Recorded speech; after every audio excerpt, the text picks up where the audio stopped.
What's up, y'all? Welcome back to the Let's Get It Gaming Daily News with your boy JoJo for May 7th, 2024. We have 5 items on the list, 4 of which are fun stories, and 1 of which is an honorable mention. Now, before I jump into that, I would just like to give y'all a quick little update. My work schedule has kind of changed a little bit, so if I seem less energetic in the upcoming videos over the next week, it's because I am now starting work at 4:30 in the morning and going till about 6:30 at night. So if I get a little mopey or tired or drowsy or not as blam, as I know I'm such a loud individual already, that's the reason. And if videos some kind of get slowed up or fall behind or whatever, the reason will be that because unfortunately I do got to go to bed earlier than I normally do, so it only leaves me with a limited amount of time to make, record, and edit videos. But that's neither here or there. With that being said, let's jump into story number 1. Helldivers 2 PC escapes PSN account requirements, but Ghost of Tsushima multiplayer does not. Following Sony's U-turn on Helldivers 2 PC account linking with PSN, the developer of Ghost of Tsushima has clarified how the upcoming PC version will work with Sony systems. Amid the backlash to Sony's announcement that Helldivers 2 on PC would force Steam players to link their account to a PlayStation Network account to continue playing, Ghost of Tsushima developer Sucker Punch has told players that parts of the game on PC will require a PSN to play while other parts won't. In a series of tweets, Sucker Punch made it clear that a PSN account is required for Legends Online multiplayer mode, and to use the PlayStation overlay, it is not required to play the single-player portion of Ghost of Tsushima. The PC version of Ghost of Tsushima, due out May 16th, is the director's cut and includes a Legends co-op multiplayer experience, complete with cross-play between Windows PC, PlayStation 4, and PlayStation 5, alongside in-game voice chat. It is also the first PlayStation PC port from PlayStation Studios to use the new PlayStation overlay. This UI, which you can see in the image below, which you guys can check out if you want, it just basically shows you what the overlay looks like. It's nifty, whatever, it is what it is. But that's a little nerve-wracking because obviously it didn't go very well for Helldivers 2. Hopefully it's fixed before they release it totally, and it'll be good for all of you Ghost of Tsushima multiplayer players, but I guess only time will tell. With that being said, let's jump into story number 2. This is some more Helldivers 2 news. This comes from GameSpot's Darian Bothuis. Helldivers 2 PC players have started an operation to reverse the negative reviews. After Sony's reverse course on its controversial plan to force Helldivers 2 PC players to sign up for a PSN account, the game's community has launched a new operation to flood the Steam page with positive reviews. Originally, news of the PSN requirement saw players protest by flooding the Helldivers 2 Steam page with more than 200,000 overwhelmingly negative reviews, drastically changing the game's user score in a short period. Operation Cleanup is attempting to reverse that protest, and players have even begun sharing this initiative as if it were one of the major orders that appears every week in Helldivers 2. Helldivers, should you choose to accept this major order, please consider reversing your Steam review. Arrowhead has worked very hard to make this game special, and you, the player, have shown both Sony and Arrowhead that your voice matters too. So, as I've said before yesterday, that's pretty cool. It's good that they want to reverse the reviews because, like as I said in previous videos, you can't blame Arrowhead because honestly, it was more or less out of their control. This was a Sony decision in the end, and it got changed. Sony backtracked. They figured it out. Hopefully, they'll figure it out, as I said, for Ghost of Tsushima, but that we'll have to wait and see for. But I do appreciate everyone going to change the reviews because, again, you can't hate on the developers for something they didn't really have entirely the control over. And as Arrowhead's boss said, he just wants to make great games. So good for you. Good for all y'all Helldivers 2 multiplayer players to reverse those reviews on Steam. Now, let's jump into story number 3. Number 3. This is a big one. Microsoft, this comes from IGN's Wesley Yin Pole. Microsoft closes Redfall developer Arcane Austin, Hi-Fi Rush developer Tango Gameworks, and more in devastating cuts at Bethesda.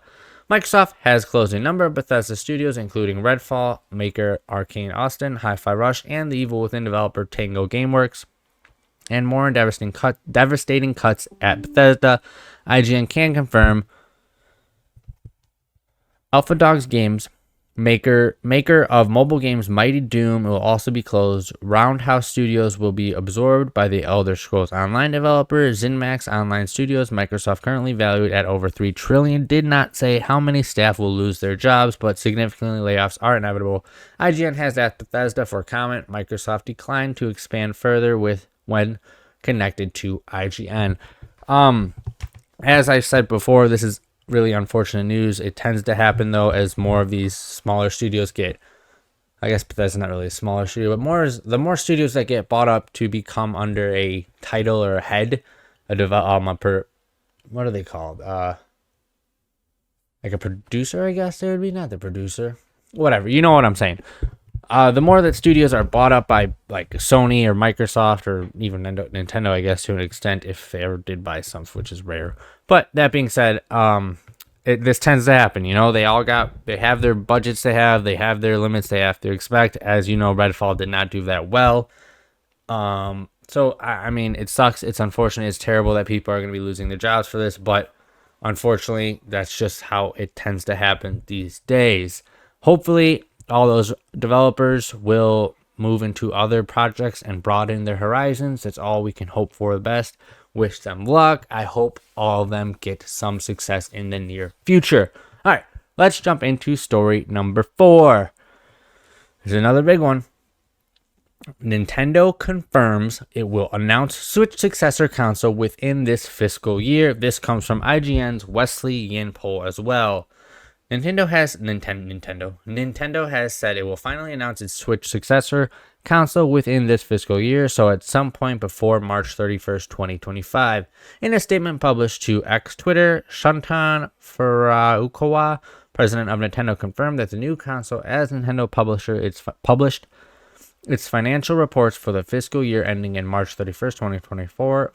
Furukawa also confirmed a Nintendo Direct for this June, but said there will be no mention of the Switch successor during the presentation. Instead, it will focus on the Switch games for later half of 2024. So that's big news. They didn't give us an exact date, but it's cool that it's going to happen it's going to happen this fiscal year. That's not too far away. That's awesome. Hopefully we get some cool new Switch concepts, some cool fun rumors. It'll be cool. I'm glad to see Nintendo is continuing to produce more of the Nintendo Switch base and expand on what they already have accomplished in doing so well at. Finally, that was a weird way, but you know what I mean.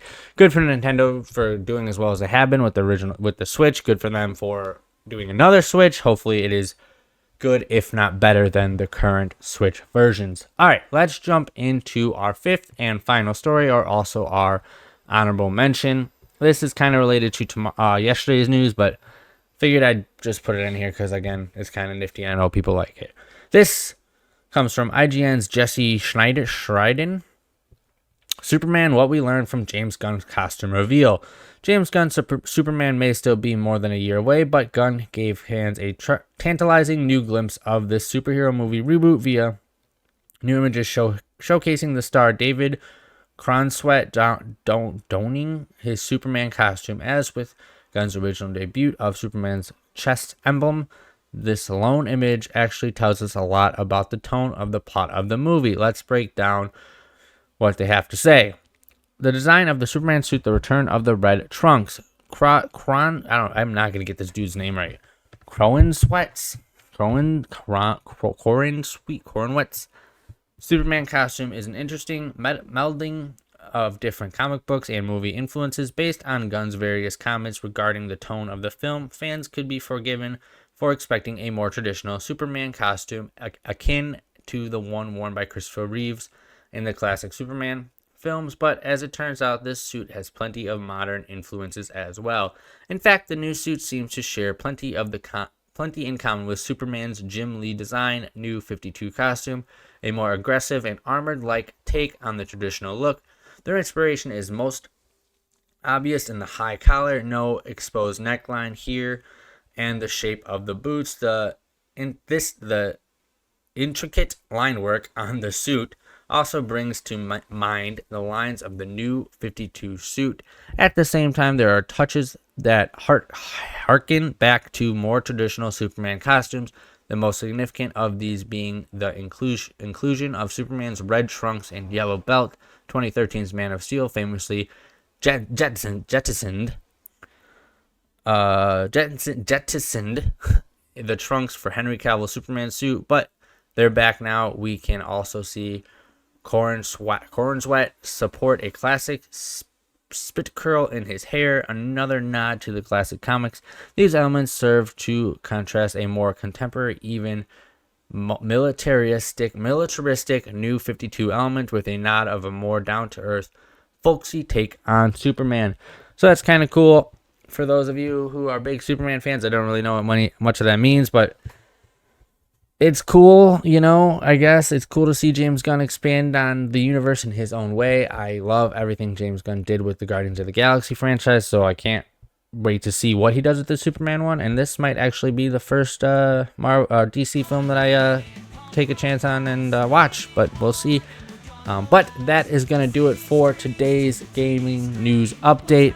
I hope you all enjoyed it. If you did, hit that like button, give me that subscribe, hit that little notification to know when the next video comes out. As I said before, I know these are a little rough. I know they're not perfect. I'm working on getting better at them. And as I also previously said at the start of this video, if the videos become a little like lackluster or I have a less enthusiasm, it is just because my temporary shift change at work. I promise videos will try and come out as much as possible with the time I have. So if my schedule changes a little bit, I do apologize. But once again, thank you all for watching. Remember, I love you, I appreciate you, and I respect it. And I'll catch y'all in the next one. Peace!